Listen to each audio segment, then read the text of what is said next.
NBA action for Friday. All right, quick quiz for you. Who ranks third in the NBA in points scored per game at home? I'll give you a second on that. Did you say New Orleans? Maybe you didn't. Maybe you did. But yeah, the Pelicans, they rank third in the NBA in points scored at home. They average just over 106 points per game, which is much better than their average and much better than they score on the road. And I look for them to put up a lot tonight, but I also like for Indiana to put up a lot as well. So I'm going to back over the total of 206 when the Pacers meet the Pelicans in New Orleans tonight. Let's go ahead. Let's talk about Indiana on the year. Very different offense. They're averaging 102.2 points per game while shooting 44.2% from the field and allowing 98.4 points per game on 44% shooting from the field. And when I say much different offense, what I mean is much different than last year.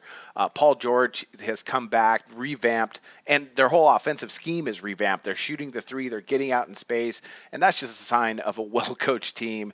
Got to hand it to the Pacers. They're playing really good basketball this season. Unexpected. I thought they're going to struggle this year, but they have not. They've been great. They're doing it on both ends of the floor as well. I expect them to run tonight against a New Orleans team that's going to try and get up and down the floor. The Pelicans on the year, they're averaging 101.4 points per game, shooting 44.5% from the field, and allowing 106.2 points per game on 45.7% shooting from the field.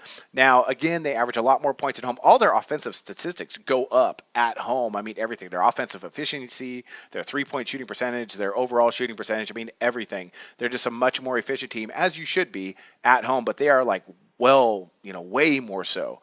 So I expect them to go ahead, especially after the loss against Dallas, which was kind of a bad one. They should have played a lot better. I expect them for them to bounce back from that game and put up a lot of points tonight. Defensively, they're still not quite there. They're still not quite 100% healthy with Pondexter still out. And they're going to give up some points to an Indiana team that can score. So I like over the total here of 206. I expect New Orleans to continue their home consistency of scoring and for Indiana to go ahead and put up a lot tonight. So over that 206, I think it's going to get over 210. We're going to see a lot of points tonight in this game. That's going to be my NBA pick today, and I wish you luck on your picks today.